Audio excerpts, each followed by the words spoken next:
Hey guys, I hope everyone is doing well today. So for this video, I wanted to talk about what I think is probably the most important skill in what makes a successful investor, and that is having the ability to assess the intrinsic value of, in this case for us, the card or the collectible or the box that you are investing in or buying for your collection. It can also be, for any sort of asset that you want to invest in. But for this video, we're going to be talking about sort of the 7 categories that I think about, that I look at, that help me decide whether the item that I'm going to buy is overvalued or undervalued based on the current market price. And I think the first thing to differentiate is you have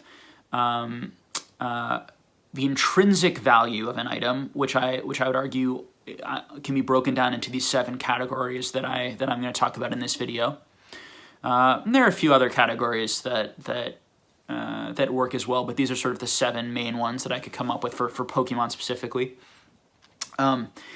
Versus market value, which is what the current going rate is, and market value you figure out by looking that up on eBay sold listings, Mercari sold listings, Yahoo Japan sold listings, TCG Player. You can see what cards, what ungraded cards are selling for. Generally is a good place to look there.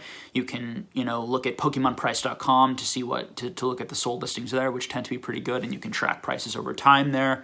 You can also go to the PSA website, or you can go to the Beckett website if you're really, which I go to all of the grading websites to really do as much research to really feel really confident that I understand what these prices are being sold at, particularly in this market where things are being sold, things are also being sold a lot privately, and I hear things from people. That's part of my advantage of just being very engaged in the hobby and having friends and connections, is I hear things being sold behind the scenes that help me get a better sense of the market.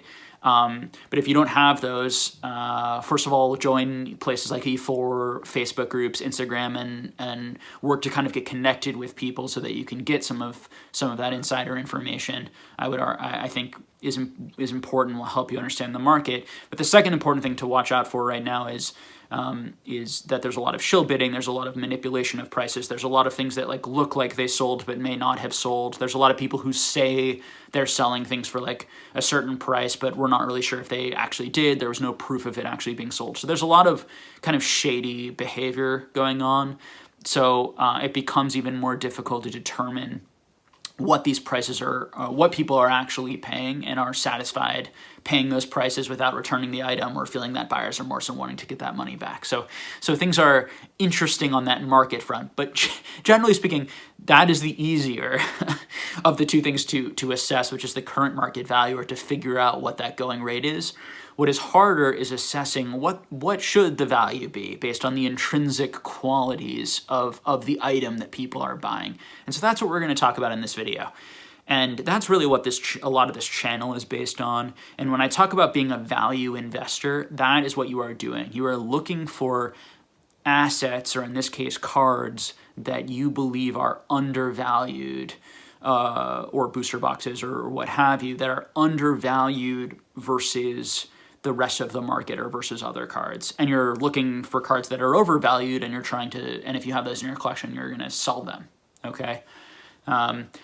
And so the 7 categories we're going to talk about are the age of the item, the condition of the item, the brand or manufacturer of the item, the maker of the item, or the company that is associated with the item, the language of the item, the story or the history of the item, the rarity of the item, and we're going to do a little conversation about rarity versus scarcity and what that is within that. And does the item, and what does the item score on a wow factor? How much of a wow factor does the item have?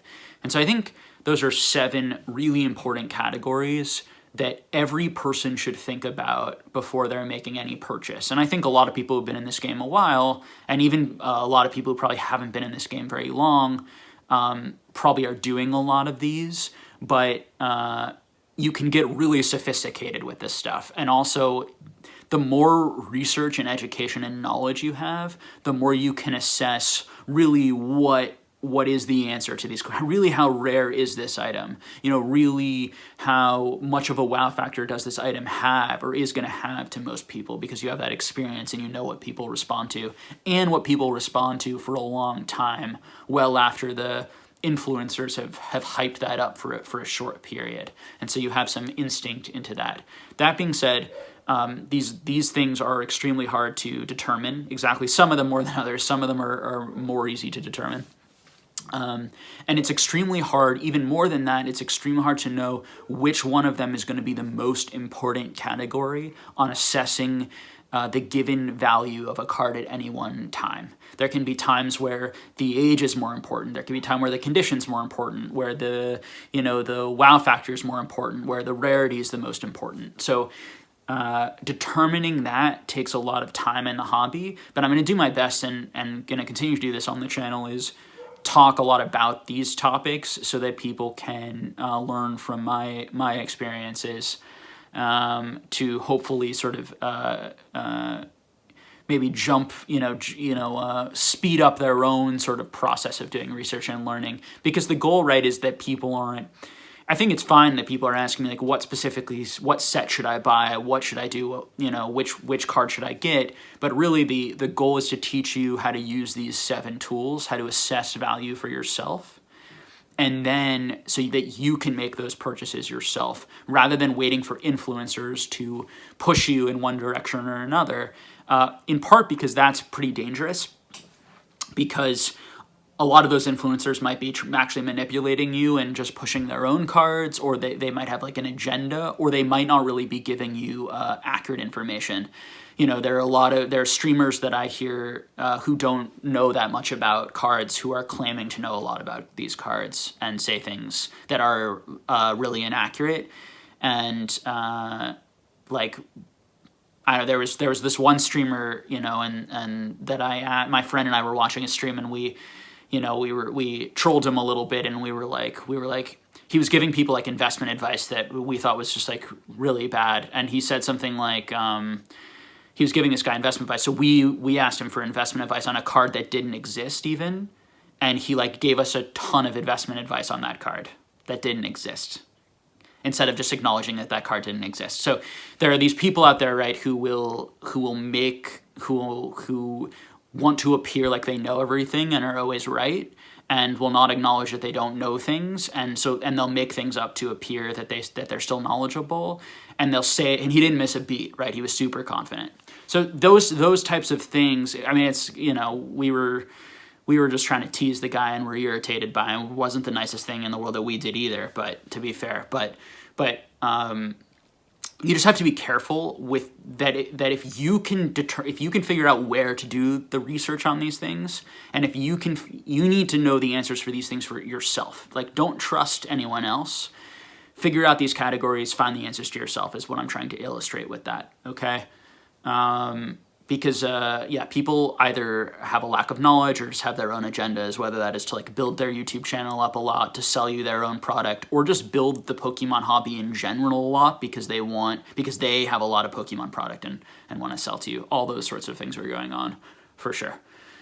Okay, so let's talk about these different categories. So the first one, age of the item. So how old an item is. Okay, so generally speaking, in collectibles, the older an item it is, the more valuable that item is. Of course, that is absolutely not correct in many cases, but that is because of these other categories are also very important. So, for example, within Pokemon, to throw an easy one out there, a common beat up Growlithe, non-first edition from base set, versus like your Art Academy card from 2015. So the Art Academy card is worth, in PSA 10, let's say, is worth much, much more because of its condition, mostly because of its rarity, also because of its history or story, although the history and story is pretty good about that base set card as well. And so like in that case, for example, like the brand and manufacturer might be better because it's WotC versus like just the Nintendo. The the story might be better for the base set. People might, the wow factor is going to probably be better for the Art Academy. But why is the wow factor good? Probably because of that rarity or the story, if people know them. So this is where it gets complicated, where you have to know which one is important and why that card is valuable to someone. But generally speaking, all things being equal, age is a good indicator. So if you feel like, okay, the condition, the quality, the brand, the language, the story, the rarity, the wow factor, all equal, and this card is a year older, 2 years older, 3 years older, like generally that's the should be the more valuable one, and likely over time will be considered the more valuable one, because that is what. That's one of the things. Just like with condition, we like things that are minter and in better condition, and we value those more. We value stuff that has more age, that's been around longer. And there are other things to add to why that is, and that's an interesting debate about why humans value age. But we do. Okay, next one, condition. Condition. I think it's pretty straightforward why we value condition. We like things the way they were intended to be made, pristinely, right out of pack, not bended, not played, not beat up, that sort of thing. Generally speaking, we prefer our collectibles like that. Of course, that's also because it makes it rarer. Okay, so these things can also work together. The condition and rarity can work together. But yeah, so that, in PSA, right, and all these grading companies, they build their brand and they make money because we as collectors care about condition. They wouldn't exist if we didn't care about condition. They provide condition and they provide authenticity, which is another thing I could have added to this list, but I think is pretty straightforward. So, an authentic item is going to be worth more than a non-authentic item. And that becomes an interesting discussion within something like sign cards, where even the grading companies don't always, sometimes they'll grade cards that weren't signed and they won't grade cards that were actually signed by the people. So there can become issues of authenticity can become very important, and of course there are fake cards in the hobby. So having an authentic card is going to make something much more valuable. And with those gray area cards where we're not sure it's authentic, or PSA didn't grade it, or people say that PSA graded it but it wasn't authentic, those gray area type cards where you can't prove that they're real, that's going to affect the value too. So that does become important. But yeah, those companies like PSA, they exist because we care about condition. So the minter, the better. Generally speaking, I think that I can't think of an example where that wouldn't be true. So the next one to talk about is going to be brand and manufacturer. So for this one, the main one we can think about, right, is like Wizards of the Coast versus like Nintendo. Wizards of the Coast being involved in the making of the cards. People are very connected to that Wizards of the Coast logo. They love seeing that. They're connected to that era. So that whole era, even if they didn't collect like Expedition, Aquapolis, Skyridge, the fact that it was made by Wizards of the Coast and has Wizards of the Coast involved in the packaging and on the cards, it increases the value, okay? Other examples of that, whether it's like Topsoon, Bandai, you have like McDonald's who got involved, like Magi, like chocolate, I believe it's chocolate. You have Domino's, 7-Eleven. You have these like companies that get involved and put their logos on the cards. That can increase the value of the card or decrease the value of the card depending on how popular and beloved or interested people are in that manufacturer or brand that's included on it. Okay, so that's all important things to think about, and can really, in certain instances, be very important in the long-term value of what is going to be valuable in the future. All right, next one to talk about, important one, is language. So in Pokemon, we have these cards printed in different languages. This one is an interesting one because I think it's a bit debatable.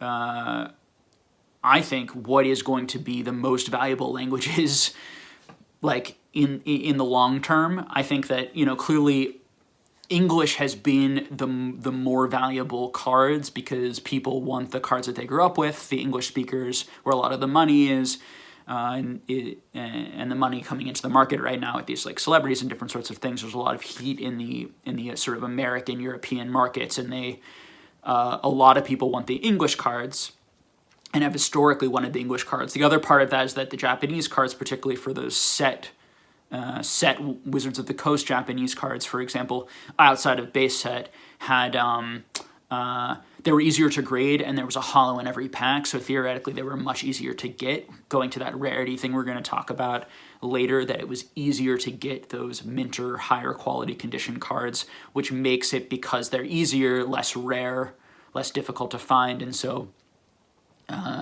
they were less valuable for that reason too. I think in the future it'll be interesting to see how those Japanese set cards do. Do people continue to like those more and more? Are they always like way second fiddle to English? And even if they are second fiddle to English, like by what percentage? And I think people can make different arguments and have different opinions on that. I think the longer the hobby goes, and if people continue to stay interested and engaged, the more they will grow. The English-speaking people will grow for an appreciation of the Japanese cards. And so it's possible that they will become more popular. Some of them will become more popular. I could see that. The other thing to mention, obviously, about those Japanese cards is the ones that don't have those English versions. A lot of the trophy cards, of course, but cards like Versus Series, Topsun Bandai, which I mentioned, Cardass, the Magi cards. A lot of those cards don't have that art isn't in English, and so those are kind of special, and that's part of why they have a lot of value, because they don't have that English language option. And then you have other languages, and it'll be interesting to see how those do over time. Right now PSA, to my knowledge, doesn't grade anything outside of base set in terms of different languages. And will they start to grade? Will CGC start to grade some of those other cards, those non-English cards in other sets? Will that develop more of a market for that? Are those potentially undervalued? That sort of thing, there's some possibility there. Really hard to say, really, really hard to know. But clearly language is a factor in value. And that's something that I think is going to be a thing to watch and think about over time. How much do people care about the languages on the cards? And what are those preferences? How much does that preference stay English over Japanese, over some of the other kind of like much cheaper options? And we certainly see like quite an established market for base set first edition holos, for example, in other languages, particularly your Charizard, over time. And so we may see that for other things. All right, next one to talk about is story or history of the card. Super important, right? So how historical is that card within the hobby to the hobby? And then how historical is that card and meaningful to the story of that person's life? So how much does it connect to their personal story, their personal relationship with the hobby? And how much does that card mean to the hobby as a whole? So was it a big first in the hobby? Was it the first trophy card ever awarded to a player? Was it the first trophy card ever awarded to an artist? Was it the first set, ever printed in English? Was it the first set that many people ever collected?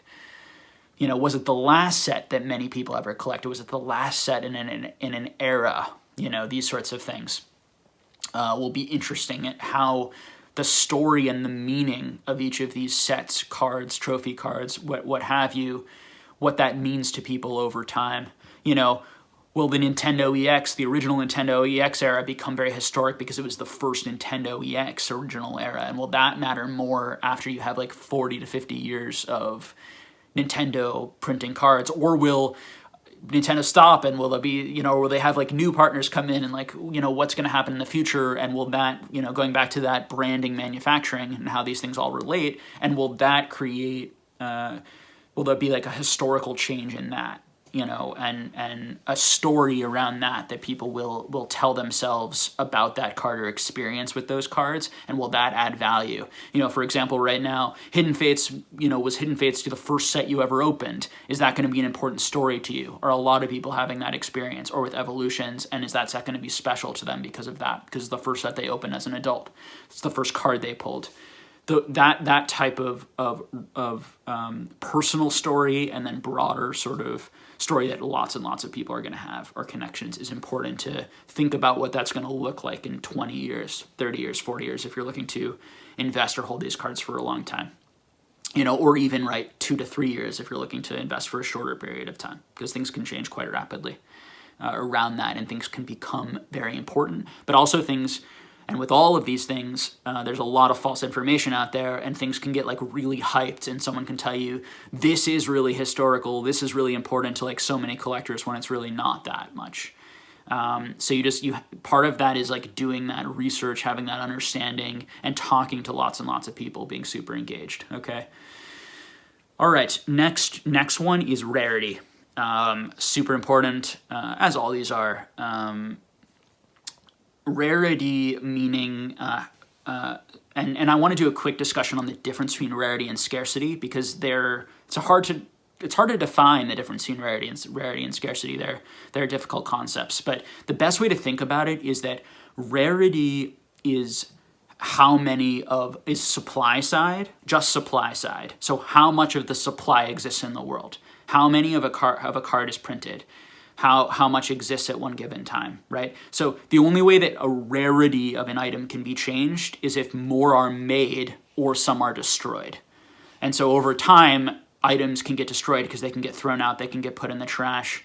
Items can become less rare, or items can get slightly damaged, and then you no longer have a PSA 10 candidate, right? Possibility, that sort of thing. So rarity can be changed and shifted, but generally it's pretty stable, and we can think that it's going to be pretty stable for a lot of some of your older cards that are very unlikely to get printed and are quite treasured in value and are likely not going to get thrown out, or a lot of them are going to get destroyed because they're valuable. So so many cards, so many old things that become popular. So comic books are a great example of this. The reason why some of your early comic books, even though they were fairly mass-produced, some of them, like your Action Comics #1, is so rare now. There are only 100 copies known or so, right, to exist in the world, and why it fetches such a high price point is because so many of them were destroyed over time, or lost, or thrown out, or whatever. One, because of age, right? So age can make things more rare because things get lost, things get destroyed, things disappear, but also because people didn't value it, didn't take care of it, and so they disintegrated, they were thrown out, they were destroyed, all those sorts of things. So that's how all these categories are super integrated, and so predicting how rare, a lot of these cards, these modern cards, for example, not only were they printed, tons of them were printed, but they're also going to be kept in really good condition, and because people are thinking about the value, at least right now. Now, if the value tanks on them, maybe they start getting thrown out, maybe tons of them start going everywhere, maybe they all get beat up and people stop grading them. Then it gives it actually a chance, interestingly, in another 20 to 30 years to become more rare. So you see how that game works? And rarity is very important. So now scarcity is the relationship. The best way to think about scarcity is the relationship between the supply and the demand at any given time. So and it's scarcity is partially driven by demand. So for example, an item is scarce if there is not enough of it on the market to go around at any one given time, is probably the best way to think about it. And scarcity can really change over time, and is very shaped and is related to rarity often, but can be totally unrelated to rarity depending on the people holding the items and whether or not they're willing to sell, and even more importantly, in a lot of cases, the demand. When demand is really high, items can become very scarce. But just because items are scarce for a period doesn't mean they're rare. And so that's something that is really, really key for everyone to keep that separate. That items, that scarcity does not equal rarity. And I think that people, I hear someone like Scott Pratt say, show me the cheaper option, right? It's going for that price because no one has a cheaper option. It's well, that's true right now, but is that going to be true in a few months or a year or 6, or is right now? And so as an investor, you have to think about, yes, if you want a card right now, you have to pay market value. But if you think that people are underestimating, or you think that there's a lot of like demand for some reason right now, and people don't want to sell, and that's going to shift, the balance of that is going to shift in the future, and more are going to come onto the market, and there's going to be less demand somewhere in the future, that price point would theoretically come down because the rarity hasn't changed, just the scarcity around it has changed. Hopefully that makes sense to people, and why it can be very wise to hold off on purchases if you think that's going on. And to not be fooled by artificial scarcity. Now, part of what is so when I just said artificial scarcity, that also can be that people are actually wanting to sell and are about ready to sell, but are maybe they have like 20 things that they're going to put on the market, but they put one at a time to make it look like there's only one. There's a lot of things that can make it look like things are not as scarce or things are more scarce than they actually are.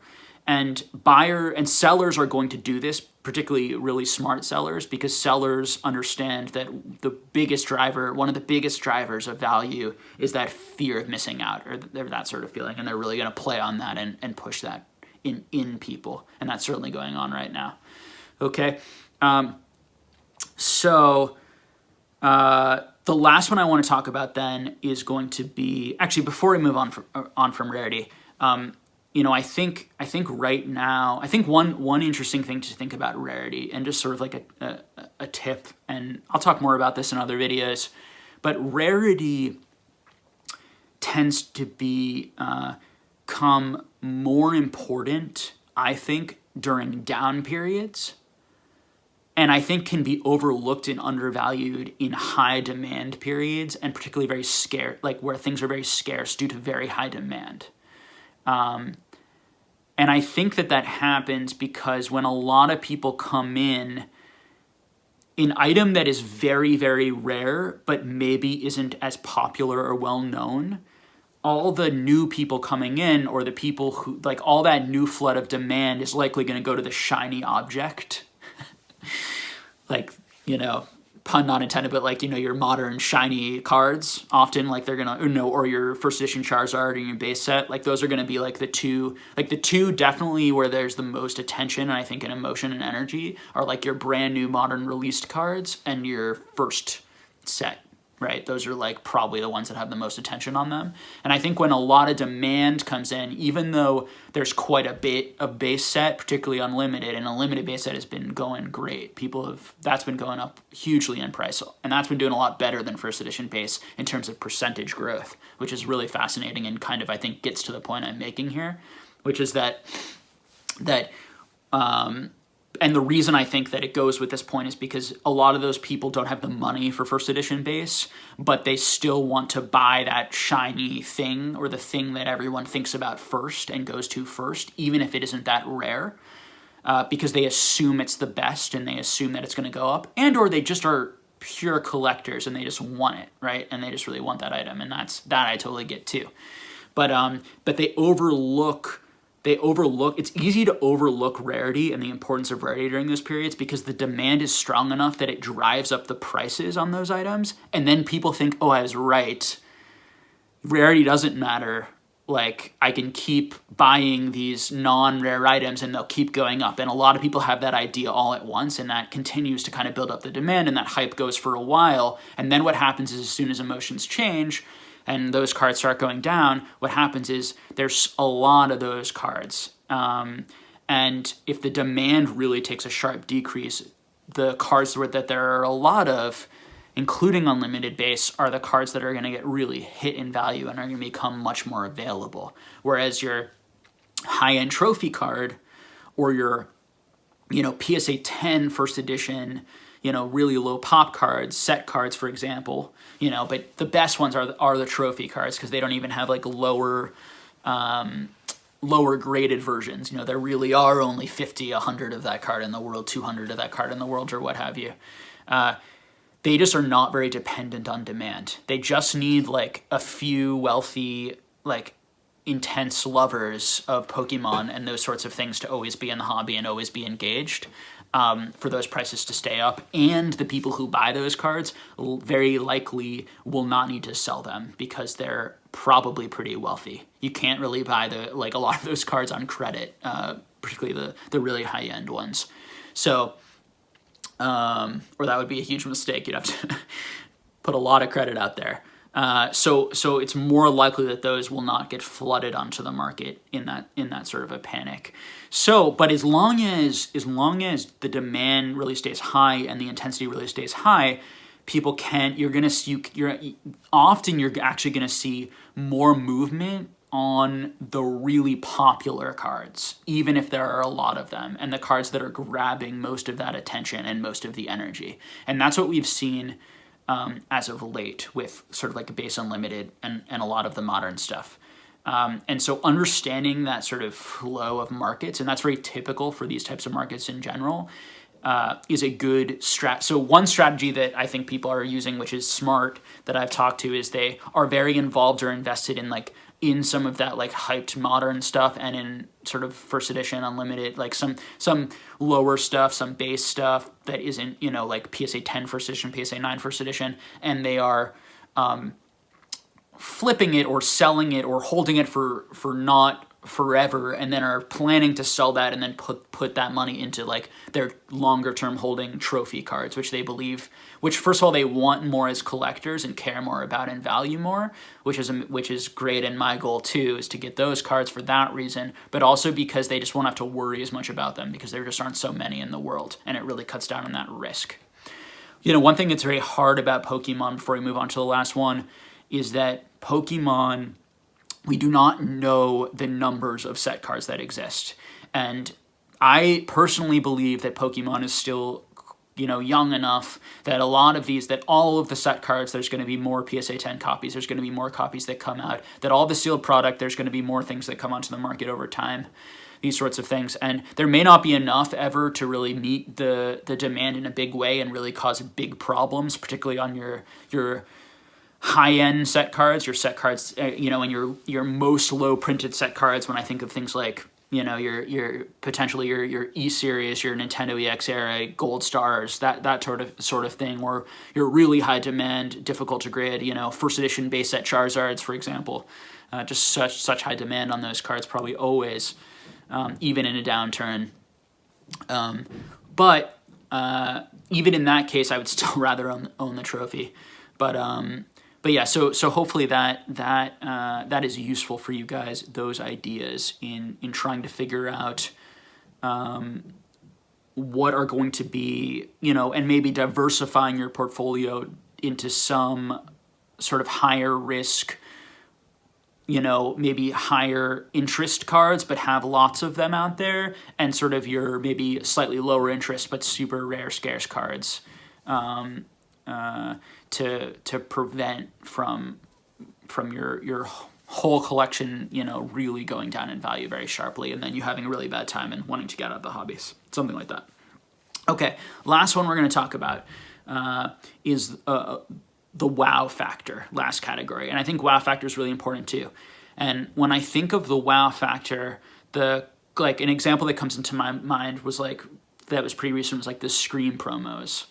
So something that has and often it can be the art, right? In this case, there's an X factor, there's a wow factor to it that really just attracts people, that draws people to it. And I think a lot of that comes from being engaged in the hobby and being practiced in the hobby. When you see a promo, trusting your own gut, just being that's really good looking, people are really gonna like that. And then you go through your other list, right? How many are there going to be? What's the condition of it? What's the manufacturer? Is it branded? Is it connected to anything else? What's the language? You go through all of those steps are really important. But yeah, I think those Scream promos are a great example of that. So I think I'm going to end the video there because we're already pretty far into it. Appreciate everyone watching. I think that a lot of you are probably already using a lot of these, but even just having the language around them and really reflecting on them before every purchase and every collection goal will really help you maximize your money and your spending in the long run. You know, of course, at the end of the day, there are going to be cards that you don't fit this that you really like, right? And that you want to buy because you really like it. And hopefully they'll be very cheap because they won't respond to all these things. What I would say is if they are very expensive, try to figure out why, because maybe you missed something. Maybe they do hit one of these sorts of things. And if they really don't, I would argue you should wait, because likely the price will come down on them because it doesn't really make sense, okay?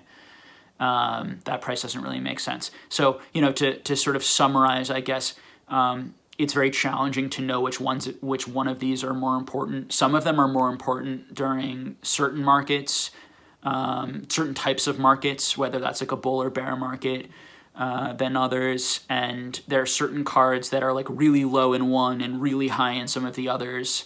But because they're really low in that one, it just destroys their value, and that sort of thing. So I think that you'll get better the more you practice using these, and the more you practice getting a sense of what matters to other collectors, the better you're going to do in the long run. And I think you can apply a lot of these things to any investing you do in life and any sort of financial thinking you do in life, because they really explain and make up what human beings value in objects. Okay.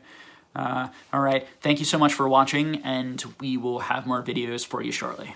Take care.